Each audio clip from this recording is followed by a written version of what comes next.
Welcome everyone to this panel 1, which is entitled The Role of Local Governments and Policy Planning Towards Zero Carbon. My name is Xuemei Bai. I'm a distinguished professor at the Australian National University, and I have the pleasure today to moderate this plenary session. So we have a threefold, we have a couple of objectives in today's panel. We all know that cities and local governments really play a very critical role in the transition towards zero carbon society. And the development and implementation of effective policies and measures is really a key for realizing this decarbonization. So this session will really share the initiatives of various cities for decarbonization and discuss actions necessary to extend leading zero carbon initiatives to other cities. So we are given a couple of questions I'm gonna state here. So for example, what kind of policies and measures have been developed and implemented by cities in consideration of local characteristics and the SDGs? And the second question is that what factors and issues cities need to consider when they really develop the policies for carbon neutrality? For example, like explanation to the citizens on potential benefits of zero carbon policies, etc. And also how we can create model cases of decarbonized cities within the next 5 to 10 years from now. And once we have done that, what kind of policies and actions at cities as well as international organizations are necessary to promote the proliferation and upscaling of these successful cases? So with these given questions, we have a really exciting lineup of panelists joining us today, including representatives from ICLEI, from local governments, from Japanese and overseas cities, as well as from Asian Development Bank.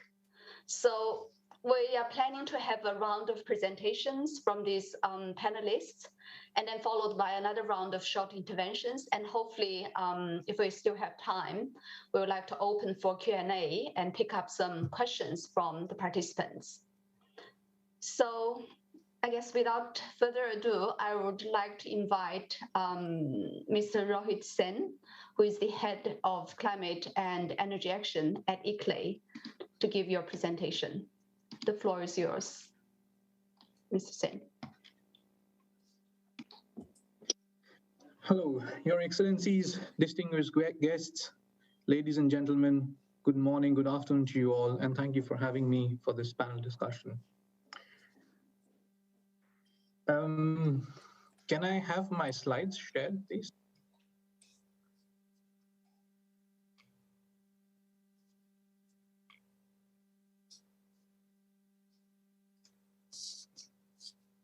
Okay, so can we go to the next slide? Thank you. So I am delighted to introduce and talk about ICLEI's climate neutrality framework addressing integrated climate action for sustainable urban development. Next, please. Responding to the global climate emergency, ICLEI launched its climate neutrality framework as part of the Green Climate Cities program. We call for the necessary level of ambition and daring leadership in all cities, towns, and regions around the globe, whether urban or rural. We call on everyone to accelerate climate action now. Join forces, join us. Next, please. Our existing global impact program, the Green Climate Cities program, has been tailor-made for local and regional governments. It supports integrated climate action with adaptation, resilience, and mitigation. We offer comprehensive support through a process methodology with guidance and tools to analyze, act, and accelerate, guiding subnational governments how to embed a climate change lens in their own governmental operations, but also community-wide across all sectors. Last but not least, we have a reporting and monitoring system to track progress through the Carbon Climate Registry with the intake of data through CDP-ICLEI Unified Reporting System. Next slide, please. Our action areas, and all of these are relevant to climate action, from low emission development to nature based and equitable, people centered development, resilient development, and circular development. These are designed to create systemic change, addressing and exploring integrated solutions. We encourage holistic thinking to optimize impact. Next, please. It is also critical to work together. Our urban systems are not alone. They are part of a city, region, territory. They are rural urban linkages. We explore these to create multiplier effect and optimize your climate impact. Next, please. All these sectors and themes are all interlinked, intertwined, and interdependent. Next, please. We have ICLAI's climate neutrality framework in a snapshot, with resilient development as our entry point, looking at adaptation, climate change, resilience, and mitigation. We offer through the ICLAI Green Climate Cities program clear guidance where the new components are the three pillars of climate neutrality, which is one, drastically reduce and sequestrate green gas emissions, divest, repurpose, and invest your funds. And the third, offset and compensate your greenhouse gas emissions. Next slide, please. ICLAI's definition for climate neutrality is also targeted towards reduction of greenhouse gases emissions and GHG avoidance in your own operations and also across community in all sectors. To achieve climate neutrality, local and regional governments should set a clear goal of advance rapidly following a holistic and integrated approach with wide range of co-benefits for sustainable development, such as creating socioeconomic opportunities, reducing poverty and inequality, and improving health benefits for people and nature. Next slide, please. We welcome all subnational governments to participate in ICLAI's Green Climate Cities program with 4 easy steps and criteria to commit, plan, act, and report. Next slide, please. The CDP ICLAI Unified Reporting System is recognized reporting platform for the city's race to zero. This will ease need for reporting with just one system, one platform used for climate and energy reporting. Next slide, please. For Race to Zero, we say joint target for 2021 by the city's Race to Zero partners is to mobilize 1,000 cities of all sizes around the globe to pledge to culminate carbon neutrality. Cities need to pledge to a 1.5-degree target connected to science-based targets for which policies need to be implemented to facilitate these processes. ICLAI will support cities to help them assess the gap between their current targets and science-based targets aligned to 1.5 degree. Next slide, please. ICLAI's climate leadership at all levels. We have seen that in 2011, Japan was the first country with 120 cities, towns, and prefectures reporting. Today, we have more than 300 plus Japanese cities and prefectures committed to net zero emissions. Even on multi-level governance, at COP25 in Madrid, ICLAI presented the climate carbon neutrality list with ICLAI pioneers of climate action.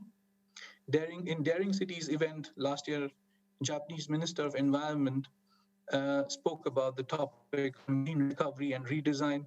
At the same time, ICLAI is a partner of the UNFCCC's Race to Zero and Race to Resilience. Next slide, please.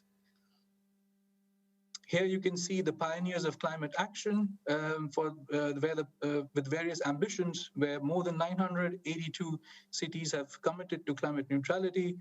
More than 338 cities and regions have committed towards 100% renewables, as well as climate emergency. More than 535 have committed to carbon neutrality, and more than 68 cities and regions have committed from divesting from fossil fuels. Next slide, please. I end this by saying, join us, let's co-design, co-create our new future together, starting now. Thank you very much. Thank you very much, Mr. Sen, for this wonderful overview of ICLEI initiative. I would like to invite next representative from Tokyo City. I'm trying to find the name, but yeah, thank you.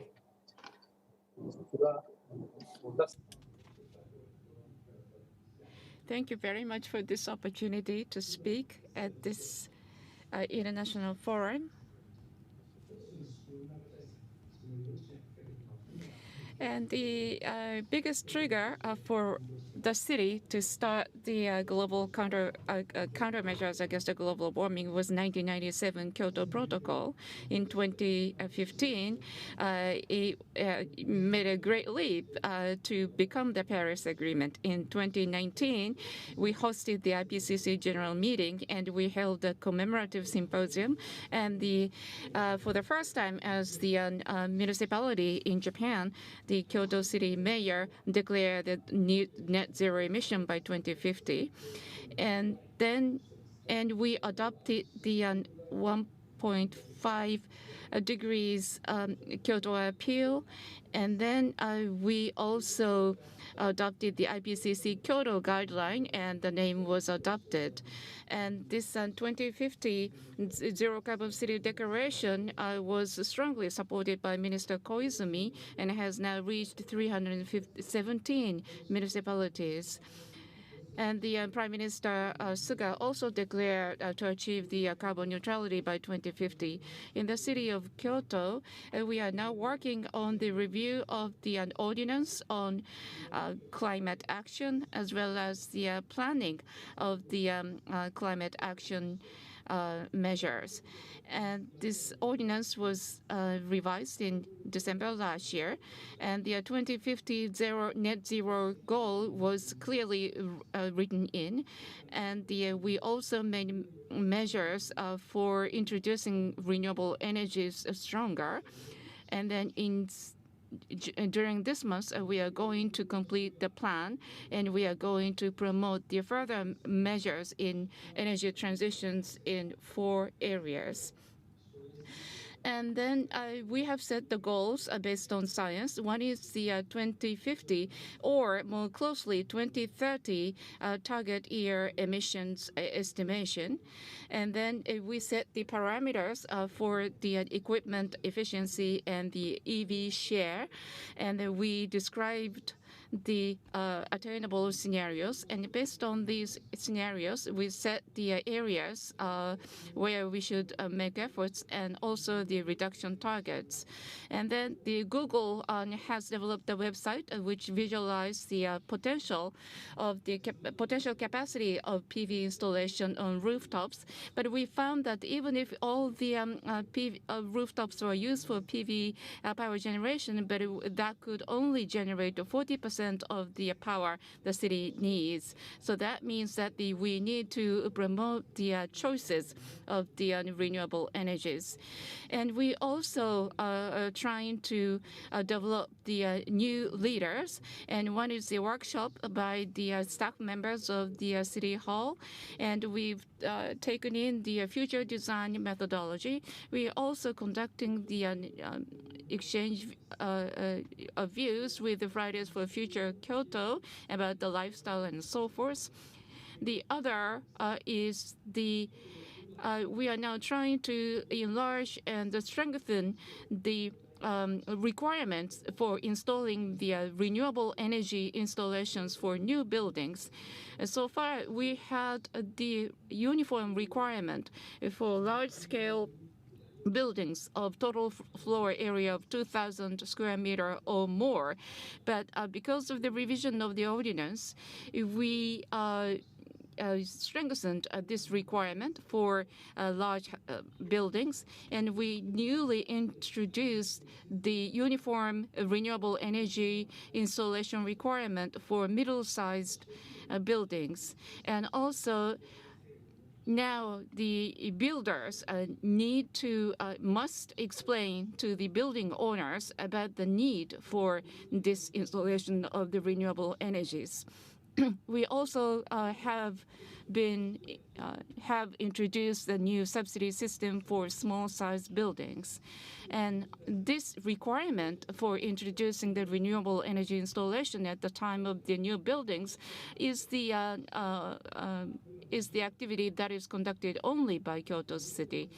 And then the next characteristics is that we are strengthening the measures for businesses by size, and for large emitters, we have required those businesses to submit the reduction plans. Introduced you before, but I couldn't find this on the list. So Mr. Inoda is Supervising Director of Global Environment and Energy Policy at the City of Kyoto. So thank you very much for your presentation. So next, I would like to invite Mr. Dong Nguyen Thi Big. I hope I'm pronouncing your name right, who is the Vice Director of Haiphong Department of Foreign Affairs. Ladies and gentlemen, thank you very much for giving this opportunity to share with you some part of our thought from the topic role of local governments and policy planning towards zero carbonizations. My presentation will be decarbonization project of Haiphong City and city-to-city cooperation project with Kitakyushu. Next slide, please.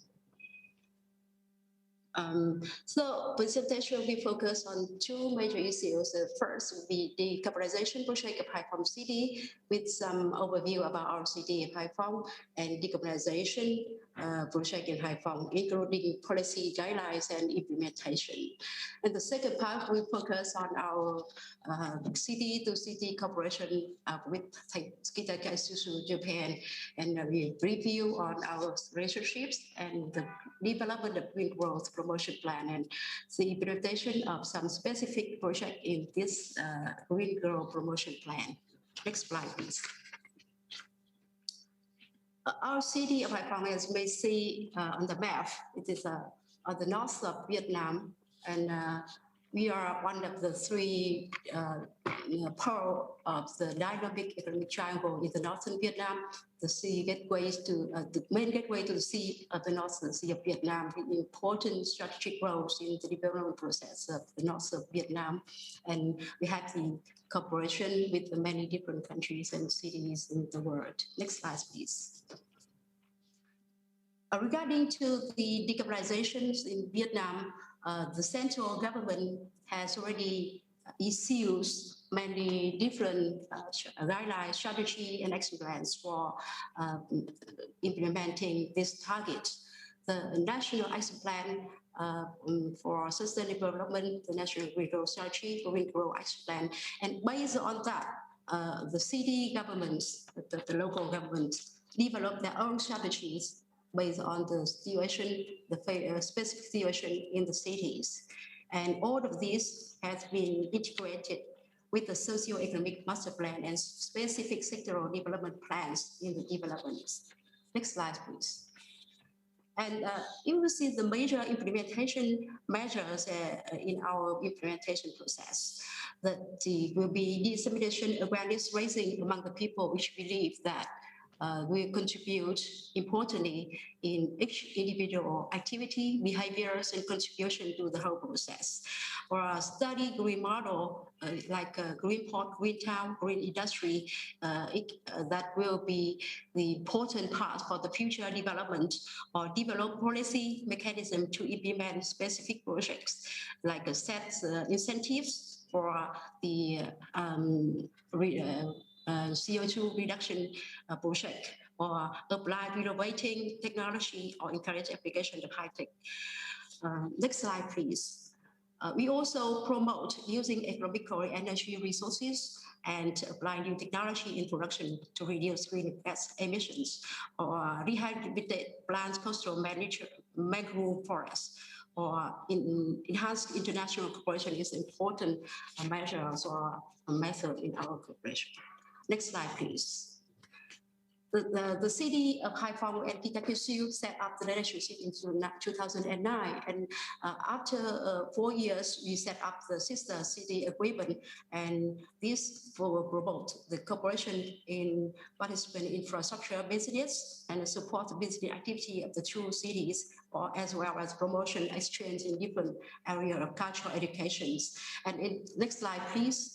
And in 2015, we have, under the support by the Ministry of Environment of Japan and JICA, we have completed the report on Green Growth Plan for the city of Haiphong, which will cover 7 fields and 15 pilot projects. Next slide, please. So for these slides, we focus on the specific projects under the Green Growth Plan for Haiphong and Kitakyushu corporations. This covers waste, energy, transportation, Katba Island efforts, waste, sewer reduction and drainage, environmental protection and green productions. And next slide, please. That will be some specifics in the Green Growth Promotion Plan that we implemented. I introduce here 5 projects. Next slide, please. The first one, UBCF expansion project. This project has 3 phases. Research, enhanced management capacity, and enhancement for water system in the 2 periods, 13, 16, 18, and 21. Next slide, please. The next project is the Changat Waste Treatment Complex project, which collects fresh waste from market to make compost upon Takarakura Technical. And now the project can produce can treat about 100 tons of organic waste each day, and the products has been tested in the process, and the company is trying to marketing these products. Next slide, please. The EV bus in Katba Islands. And with this demonstration fund of the EV bus in conjunction with solar power, the project had proved some evidence of contribution to CO2 emission. For example, the reduction in annual fuel consumption or cumulative reductions. Next slide, please. Another project we are doing right now is the verification survey with the private sector for dispensing Japanese technology for the advanced wastewater treatment system suited for high BOD. After successful of a pilot project, now the project officially run in one of the fish market in Haiphong, and you can see some picture of the progress from research and construction and installation of machinery. However, we are now facing the COVID-19, and the team of Kitakyushu still cannot come here for the finalized project. And the last project I would like to introduce about the Eco-Industrial Park in Haiphong. This special effort is made from the Kitakyushu No Carbon Center and the Namkokian Industrial Parks in Haiphong.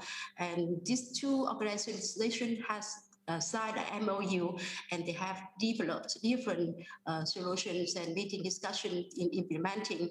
And recently, due to the next slide, please.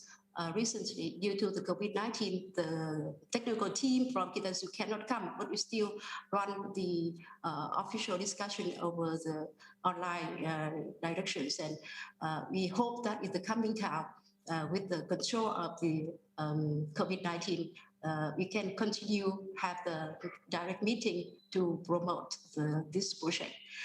That's some specific project in our corporation, and the other project are still in process. And we hope that in the future we can continue this effective project. Thank you for listening.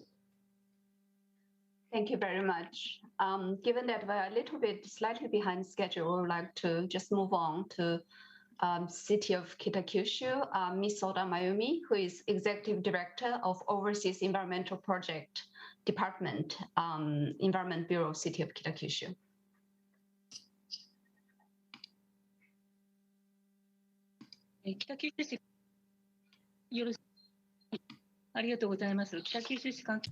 Thank you very much. And my name is Oda from the Kitakyushu City Environmental Bureau. Thank you very much for this opportunity. I would like to talk about the challenges of Kitakyushu's leading a transition for decarbonization. And the city of Kitakyushu, just a little bit of background.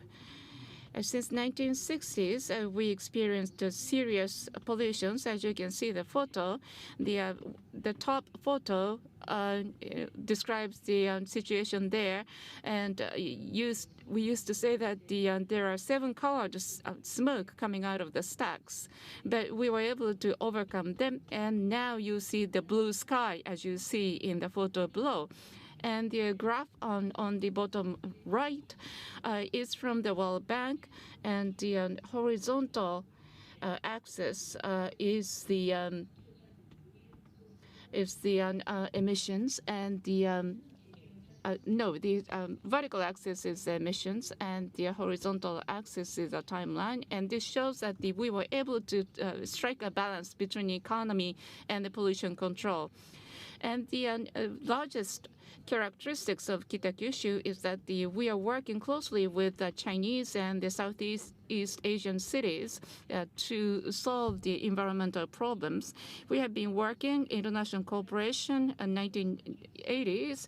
For example, the waste plastic management and the waste management and also the water quality improvement projects. And through these activities, we have built the relationship of trust with Asian cities and built a close network. Next slide, please. The Kitakyushu City, based on these many years of cooperation, in 2010, we established the Kitakyushu Asian City Center for Low Carbon Society, where I belong. And we have the know-how and experience of overcoming the pollution, and we have the network as well as the environmental technologies, and we are trying to provide these resources so that we can help resolve the environmental issues in Asian cities and businesses. And basically, our major activity is city-to-city collaboration. For example, the waste management or the water quality. In order to resolve these issues, we need a comprehensive approach, including the operational know-how, the development of human talent, as well as the designing of the systems.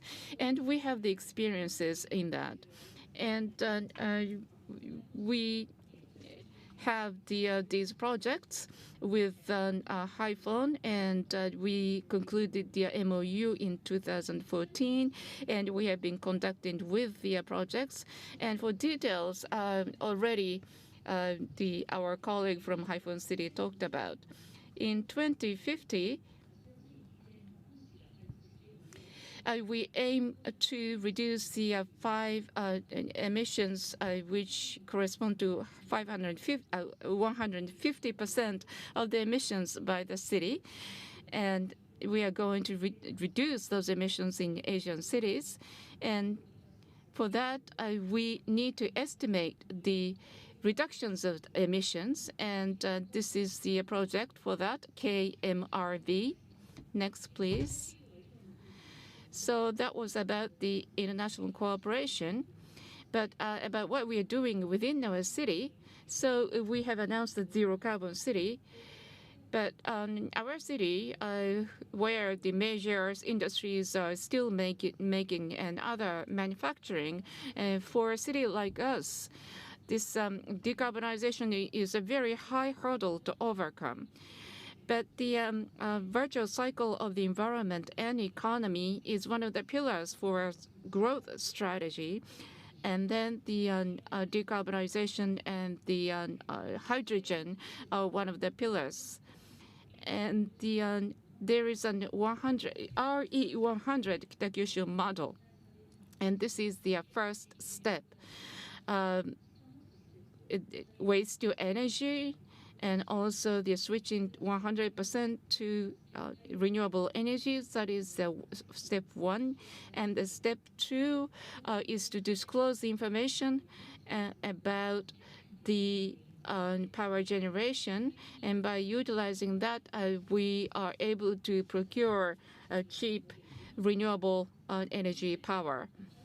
And this model can be applicable to Asian city. So towards 2050 goal, we would like to spread this model of Kitakyushu, which is a virtual cycle of economy and the environment, so that we can make our contribution to decarbonization of the world.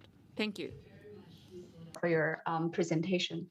So we would like to move on to a video presentation from State of California. Ms. Louise Wadsworth, who is the Executive Director of California Strategic Growth Council. Can we play the video, please? Hi, thank you for the invitation to be here today. I'm Louise Bedsworth, Executive Director of the California Strategic Growth Council, and I'm really excited to share with you a little bit about the work that we do. The California Strategic Growth Council, or SGC, was established through state law in 2008 to bring together all of the state agencies that touch on sustainable community development, and also to recognize that meeting the state's ambitious climate change, environmental, and long-term sustainability goals requires action at all levels of the state, from the community on up. SGC's vision is healthy, thriving, and resilient communities for all. For all is a central part of the work that we do. We recognize that some communities in California have faced historic underinvestment and systemic inequity.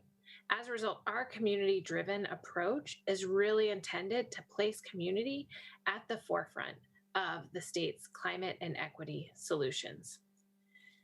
We do our work in three primary ways. The first of these is through a set of infrastructure investment programs. Using primarily revenues from the state's cap and trade program, we invest in affordable housing, transit and active transportation, urban greening and urban agriculture, farmland protection, and other activities in communities across the state. These investments also integrate work on workforce and economic development and investment in other programs and services to support residents and the community at large. We prioritize investment in disadvantaged communities. California identifies disadvantaged communities as places that have suffered from historic underinvestment, high pollution burden, and concentrated poverty as a result of redlining and other discriminatory practices. The state uses a tool called CalEnviroscreen that brings together environmental, social, and health data to help us to identify disadvantaged communities. Importantly, this is not how we define these communities. Instead, we are really looking to lead with their assets, with their vision and their priorities to make these investments. A second set of activities that we undertake is technical assistance and capacity building. We recognize that not all communities around the state have equal access to state resources, including funding and other programmatic support. Therefore, we work with our own programs and with other partner agencies to provide direct application assistance and other tools to help them be successful in accessing state funds. We also extend this to do more general capacity building, helping communities and others to do planning, to build partnerships, and to do community engagement to develop meaningful solutions. Finally, recently, we just launched a new leadership training cohort for leaders of community-based organizations and under-resourced communities across the state, in recognition that building that leadership, partnership, and collaboration in place is going to be the best route to building success and growth in those communities. Finally, SGC is a small agency in a very large state. Therefore, we also look to use a number of collaborative policy initiatives to help take the approach that we've built and see how we can apply it in other state programs and policies. Really recognizing that we can be advancing health, equity, and climate solutions in multiple different ways. Some of the best ways to see the work that we do is through our Transformative Climate Communities Program, or TCC. TCC is a program that is designed to make large investments in some of the state's most disadvantaged communities. We are looking to make a large investment that can catalyze bringing additional resources into a place, but also can capitalize on local leadership and collaboration and partnership to realize project benefits and success. One example of this is an investment we made in the city of Ontario, where we invested $33 million in 2018. The program and projects came out of the Healthy Ontario Initiative, which was a decades-long effort to address issues of systemic inequity, housing, food insecurity, and transportation in the community. Through the TCC program, they used that process to develop a list of priorities and projects. With the investment, we're looking in the core downtown area of Ontario and investing in an affordable housing project that will bring 101 new units of housing right along a bus line that will also be increasing frequency and providing bus passes to all residents of the new development. In addition, we have invested in urban greening, new sidewalks and bikeways, a business incubator space, and the Ontario Carbon Farm, which will be taking local food waste and providing job opportunities and fresh produce for the residents of the project area. Altogether, this project is bringing together 15 partners, has leveraged an additional $17 million worth of investment into the project area, and is resulting in multiple environmental, health, equity, and climate benefits for the residents of that project area, but really of the city at large. Overall, we've seen tremendous success in SGC's investment approach across California. I am hopeful that this can be a useful model as we emerge from the COVID-19 pandemic and look to make a resilient recovery, especially in our communities most hardest hit through the economic and health impacts of the pandemic. Again, thank you so much for the opportunity to be here today. I hope you enjoy the rest of the forum.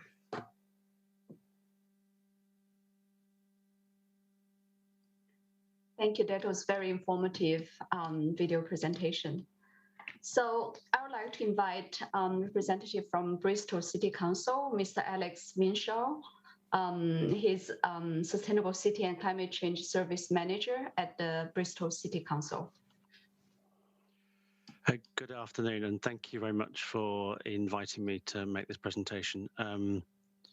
Those actually aren't my slides. I think you may have, if you perhaps come to me one step earlier, I don't know.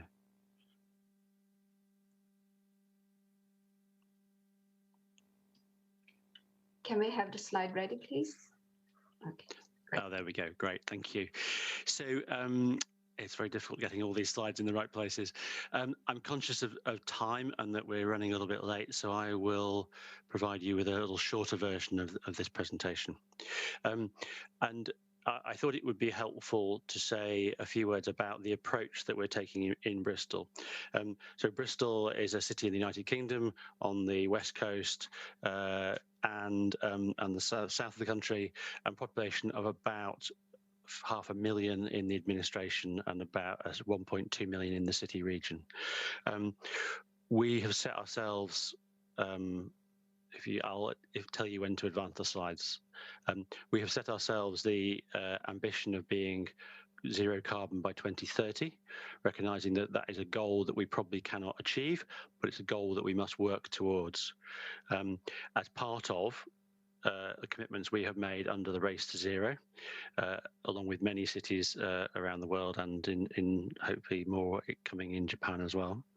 And we're also part of the Carbon Disclosure Project, and we're A-rated in our disclosures this year for our work on climate change. This slide shows you the view from City Hall and tells you a little bit about why the city is very committed, and the city administration and our politicians are very committed to taking concrete and rapid action on climate change. And that is because our population are committed to those goals. And we see this from opinion surveys, and we see this from people turning out on events such as this on the presentation by Greta Thunberg, the young activist from Sweden. If we move on to our next slide, please. This is a diagram showing a model of how local authorities in the UK can work on climate change. It was recently produced by the UK's statutory sort of legal committee on climate change, which advises government. It's very hard to read, but if you could just remember that picture and the hyperlinks on that page if you wanted more details. If we move to the next slide, please. this shows you the same words, and it sort of starts at the bottom about how a city can, a municipality has control over its buildings, and then works through these concentric circles of influence and control, where we look at the things that we buy, how we shape the cities that we live in, how we innovate and showcase what we're doing, and ultimately how we lead our communities in the climate changes. And the next slide, please. I just wanted to mention 4 examples of things that we're doing that sort of fit into that framework, but not necessarily in that same order. Firstly is a thing called a citizens assembly, which we have just completed in the last couple of weeks, which is a process where we invite citizens to become, in effect, to make recommendations to the City Council and other decision makers on how they want us to tackle climate change. Secondly, we have developed a climate strategy for the city with multiple partners, not just with the City Council. We are also then helping to work with the private sector, and we are procuring a strategic partner to work with us for the next 10 to 20 years to invest very substantially, about £1 billion, which I think is about 150 billion yen, in Bristol becoming a zero carbon city. And that won't be enough, but it will be a significant step towards that. And there are a couple of Japanese companies that are part of the consortia that are bidding for that opportunity. And finally, and this is the sort of the foundation of that diagram we saw earlier, which is about leading by example. And so the City Council has made sure that when we ask the city to do things, we have done it already ourselves. And so we have reduced our own emissions, scope 1 and 2 emissions, by 86% in the last 14 years, and we will be zero carbon within the next 3 to 4 years. So thank you very much for your time today, and I hope that's been of some use. And you see that in my presentation, I have put in a lot of links so that you can follow up in more detail if you would, and hopefully Google Translate will help you with that detail. Many thanks for your time today. I'm looking forward to hearing more. Thank you very much, Mr. Minshall. Can we move on to ADB, Mr. Frederick Esselin, who is Principal Climate Change Specialist at the Asian Development Bank. Good afternoon, and greetings from Manila. I am indeed from the Climate Change Department, not from the Urban Sector Group, and this is an indication that I would like to introduce an initiative by the AEB that is actually a joint initiative between the Climate Change Group and the Urban Group. We've recognized, a difficulty of implementing nationally determined contributions at city level, and we've come up with the idea of creating a platform that would try and help our developing member countries identify bottlenecks in translating overall national objectives as stated in NDCs, sector objectives, how to translate them at city level, and how to also bring back to the national level the specific problems of encountered in the cities. First slide, please. So we're going to do 4 things. We're starting relatively small in 2 cities of 2 countries representing 2 regional departments in the ADB. What we've done is a general survey of the operations that we have in the urban sector. We've looked at all lending NTA, and we've selected 2 cities. One is Baguio in the Philippines, and the other one is Peshawar in Pakistan. If this initiative grows over time, we will add more regions and more countries to the platform. We're going to look at determinants then of, the governance and institutional bottlenecks of a particular country of implementing NDCs at city level. And at city level, that's the national level. And at city level, we're going to look at the drivers of resilience, the adaptation agenda, the mitigation agenda, and the finance agenda. So how do we actually prioritize investments in what sectors? How do we finance them? And last, how ADB can come in with our lending programs in the urban sector to co-finance this. We're also in the process identifying potential sources of climate finance. Next. So this next slide is a little bit busy. I apologize for that. It's just trying to summarize what we're trying to do. As I said in the first words, so let's say this is Baguio. We would first look at, the NDCs for the Philippines. We would identify line ministries involved in the implementation of these NDCs at the national level: transportation, energy, water. We would then look at bottlenecks at the city level. In the second work stream, we would look at inventories, looking at GHG reviews and baselines for the city, and looking at climate risk and vulnerability assessments on the adaptation side. And for these two streams, we would look at identifying priority investments in both adaptation and mitigation sector. And in the third stream, we'd be looking at ways of financing these priorities, both from national and international sources. International could include, the GCF. We have done the Green Climate Fund. We've done a number of these projects in a number of ADB member countries. It could also be national opportunities. In the case of the Philippines, the Department of Finance is very active in promoting green finance and municipal bonds supporting green investments. So in the coordination that we do in the translations of NDCs at city level for the case of Baguio, we also coordinate with the Department of Finance there. So these three work streams then to come up, with prioritized investment opportunities that would then be supported by ADB's own lending.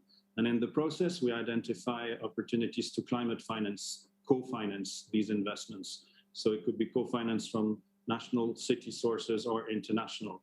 Within the international, city partnerships are also obviously one avenue that we're going to explore for Baguio, including city partnerships with cities in Japan. That is something that we had discussed with MOHA in the past. So this is really testing a concept, and we're just at the beginning of this initiative. If we get traction there, we would like to grow it. And I will end on this slide because time is running out. I'll just speak through the rest of the presentation. We would like to grow it to other countries in other regions of the ADB. Not every city is the same. Obviously, what we discover in the Philippines might not apply to China or to India. But we're going to try and establish these bottlenecks and how to link finance with prioritized investment frameworks at the city level and bring what we learned back to our country teams, our country programming missions, strategies, in order to have NDC priorities integrated in our urban sector development agendas in every country where we operate. And these prioritizations would also identify potential sources of climate co-finance. So this is a concept that we hope we'll be able to grow, that will be bringing to more geographies in the Asia Pacific. Thank you very much. Thank you very much, Mr. Esselin.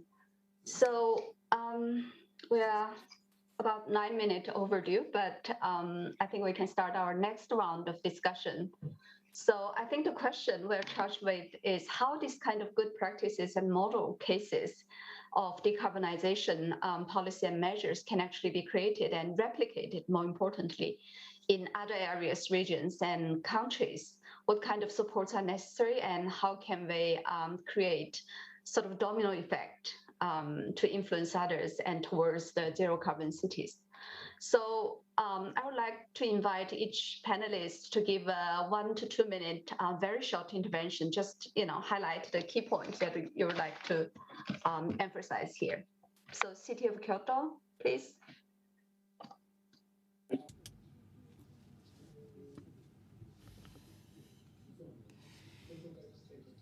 I'd like to share with you one thing. This is our activities, and this is a leaflet that we provide to the primary schoolers, and an Eco-Life Challenge, it's called. So all the 110,000 primary schoolers have this copy. And then through IJAS, we introduced this activity with Malaysia, And for example, the label for energy savings for home appliances, and then the businesses and environmental management systems, we have such activities. And it's very important that we, first of all, disseminate information about those activities that the city is doing. City of Kitakyushu, please.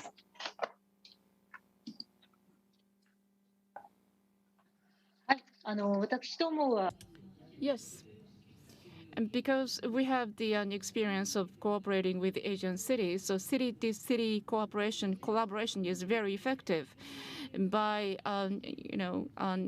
joining hands between the municipalities, and we can spread good practices to other regions and cities. And specific projects should be set as Kitakyushu City RE100 model is something that I explained, and this kind of specific project should be set.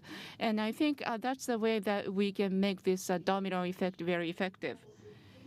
ありがとうございます。次はハイフォン。You're muted, I think. Sorry. Yeah, I agree with the colleagues from Kitakyushu City.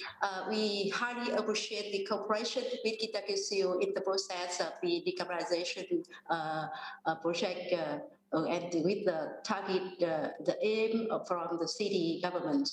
And I must say that the results from cooperation with the Kitakyushu has been applied a lot in the policy guidelines and master planning of the city of Haiphong.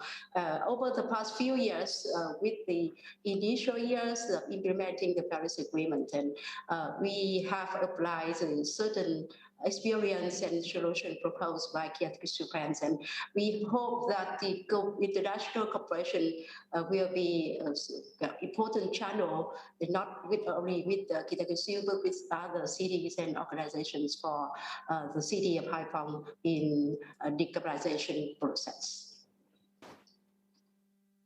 Thank you very much. From Bristol City Council, please.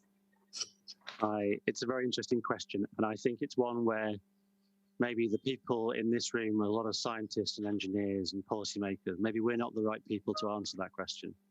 Maybe the professional group we need are the psychologists to help us understand how do we as human beings learn and share, and how do we tread the balance between collaboration and cooperation on the one hand and competition and that other. So two very important features of humans. Also, there's something for me about sharing our mistakes as well, and sharing our learning in a very open and honest way.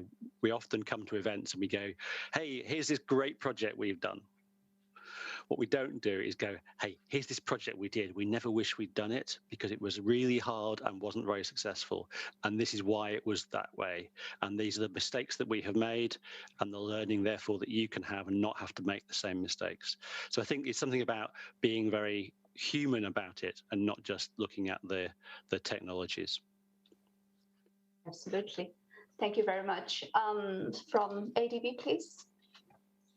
Yes, thank you. So one way we're going to look at actually disseminating and replicating is precisely through this platform, looking at typical silos between the national and the local level, prioritizing, financing, including attracting the private sector. The platform is one. We also work at, through the regional level. We've created regional facilities to channel private, institutional, and commercial funds into investments at city level following green investment frameworks. So, obviously at city level, oftentimes we've got not enough public money and we need to catalyze more private, institutional, commercial funding. We've done this in China through the Shandong Development Fund with the GCF co-financing, following an investment framework to de-risk promising technologies for 75% of the pipeline at city level. We're doing this regionally also for the entire ASEAN region, following a similar concept of de-risking more advanced technologies that are not yet fully commercial with public money to funnel these institutional opportunities, funding opportunities to cities. Another third example is for a specific project that we've developed in Xiangtan in Hunan province in China, where we're coming in first with the policy loan, looking at the drivers of strategic policy orientations at city level that will then enable more leverage through a specific project loan in an infrastructure sector, mitigation, adaptation, co-benefits, and then looking at bringing in the private sector also.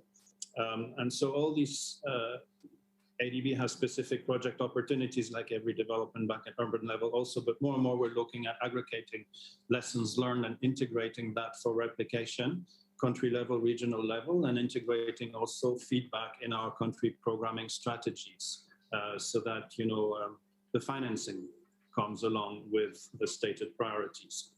Financing, climate financing, be it national, be it international, be it public, or be it private. Thank you. Thank you very much. May I ask Mr. Sen, do you have anything to reflect on? I think ICLEI is one of the key organizations that are actually doing these intercity connections and can play a key role in proliferating good practices. Yeah, thank you very much. As my fellow panelists already mentioned, quite interesting and good points. I think for me, what is one point is important is from best practices and lessons learned. I believe lessons retained is very important because often all these projects, they have lessons learned and in the next ones we do not retain. At ICLEI, of course, we try to mobilize local regional governments, city governments, have commitments from them to be more ambitious, work on various projects with them, see where the gaps in capacities are, technical assistance or financial assistance are. But what is key and unique here is that a lot of cities, let's say, who are leading in, for example, in 100% renewables or climate neutrality ambition plans, can always do peer-to-peer exchange with the other cities who are planning to come up with plans and establish their roadmaps and so on. So definitely that creates a flow of knowledge, technology, information, so that we don't reinvent the wheel or do not commit the same mistakes. So therefore, it's very important in this case to have this, call it North-South cooperation or South-South cooperation going on, where especially the global North cities and regions can part knowledge and information and experience to the global South cities. Thank you. Thank you very much. So I noticed there's actually a question from the floor to Kyoto City. The question is, what are the role of quantitative carbon emission scenarios towards 2050? How does Kyoto City utilize these scenarios to develop concrete policies and stakeholder engagement?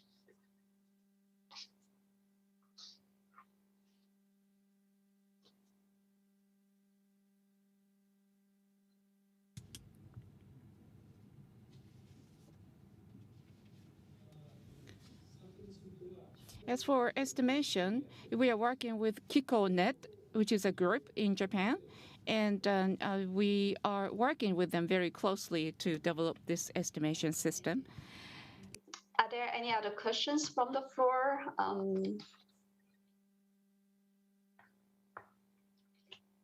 If not, I guess we still have a couple of more minutes for the panelists to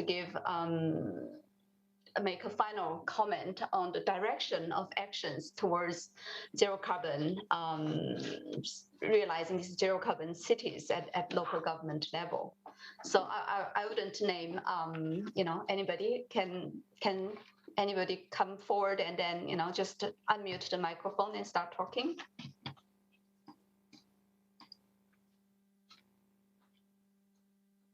So what will be the key next steps?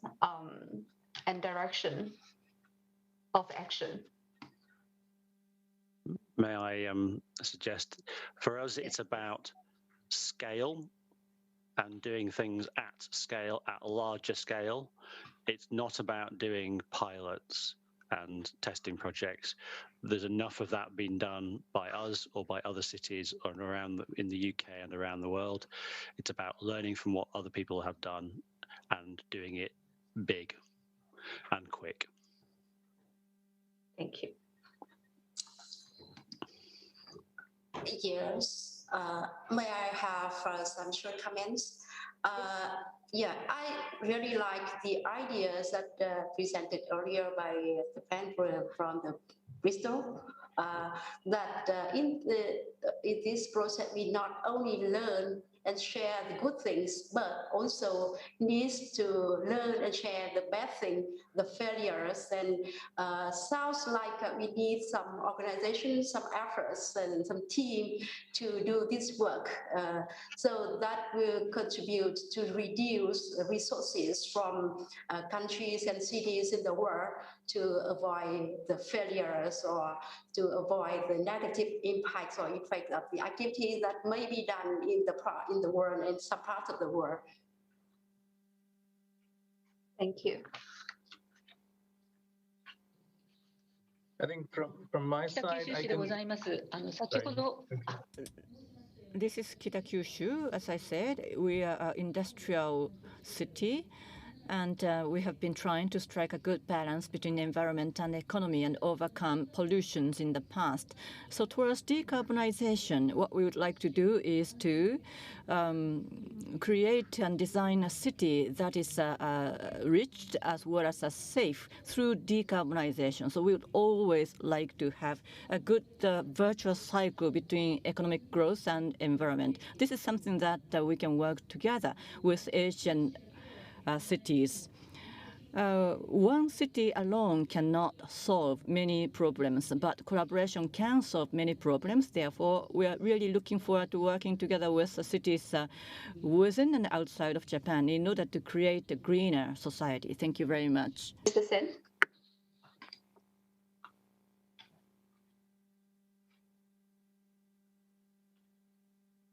Okay. So from ICLAI's side, we would like to say this, that it's time that we mobilize cities and subnational governments to commit to race to zero, commit to carbon neutrality, climate neutrality, commit to 100% renewables roadmap. And with these commitments and roadmaps, it is also time that we should start looking at subnational governments putting those commitments and roadmaps into implementation, into action on the ground, so real impact can be measured and quantified. And ICLAI is there to support all local governments, subnational governments. So as I said in my slide, I would say, join us, let's do it together, let's co-design, co-create our new future together. Thank you. Thank you.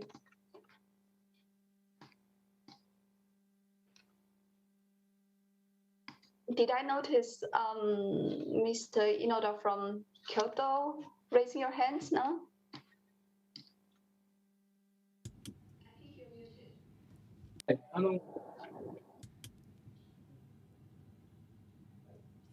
Yes. The psychology was mentioned earlier. In order not to emit CO2s, and we have to make sure that people share the same understanding and feelings. And to do that, we need to move people. But on the other hand, in the lifestyle and the business activities that do not emit CO2s, that kind of a mechanism is what we need, and so that people don't really have to think about it, but we have a system in which the emissions are reduced. Final comment?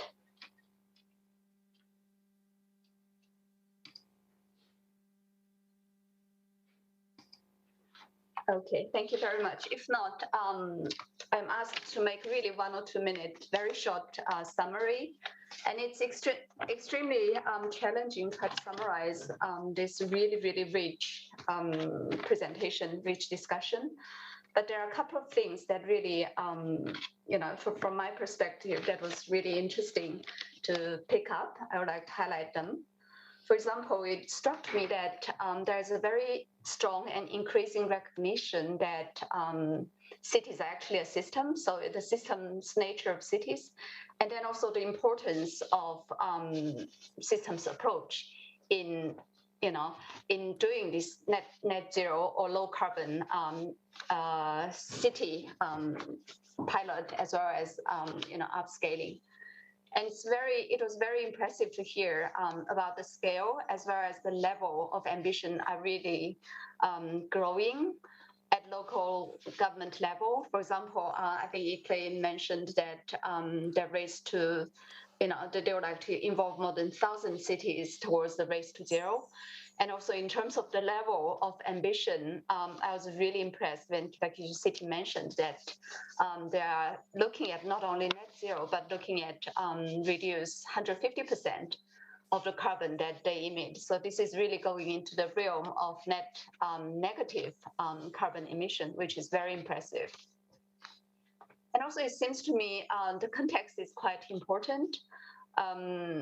So not every city or every local government are the same. So each of them will have very different priorities and very different approaches. For example, like as manifested in California case, they have very strong focus on the social justice as well as systematic inequality in the historical sort of justice. And they have very strong focus on engaging communities in trying to amend this historical or systematic justice sort of problems. And the other thing that really struck me very strongly during this discussion is that the importance of collaboration, both through intercity and international cooperations. And we had a pair of, very strongly connected cities present today. For example, like Kitakyushu City and Haiphong City. Whereas, historically, Kitakyushu City has always been a front runner in terms of environmental and sustainability initiatives, and has been, have quite strong connection with Haiphong City, and very proactively influencing other cities in following sort of their sort of pathways to do the same. And it's really, really great to see that Haiphong City has so many different pilot projects going on that spans through many different sectors and everything. So it's great to see this kind of intercity collaboration is really bringing lots of output and outcome. And I think it also struck me, the importance of learning, and probably we need to change, what do we actually learn? I think traditionally we always talk about good practice and how we can learn from some of the good practices, but because contexts are all different, so it's not like you can just copy and paste other people's good practice into your context. And in that sense, probably sometimes it's even more important to learn from the failures. And I think there probably need to be a change of mindset, because when we talk about lessons and failures, we always talk about it in terms of criticizing it. Rather than say, okay, this is very a fair sort of trial, and then we failed, but let's look at it and try to see what sort of lessons we can learn. So probably need a sort of change of mindset to allow some of these failed lessons and examples can surface a bit more, and we can, learn from those lessons a bit more. So I guess those are some of the points that I picked up, but there are, of course, many, many more very important and very interesting points that I highlighted during this presentation.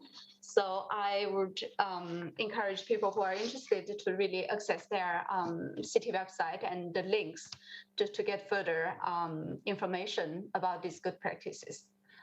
So I think it's time to close the session. Thank you very much to all the panelists for your active engagement and for your very comprehensive and insightful presentations into this panel. Thank you.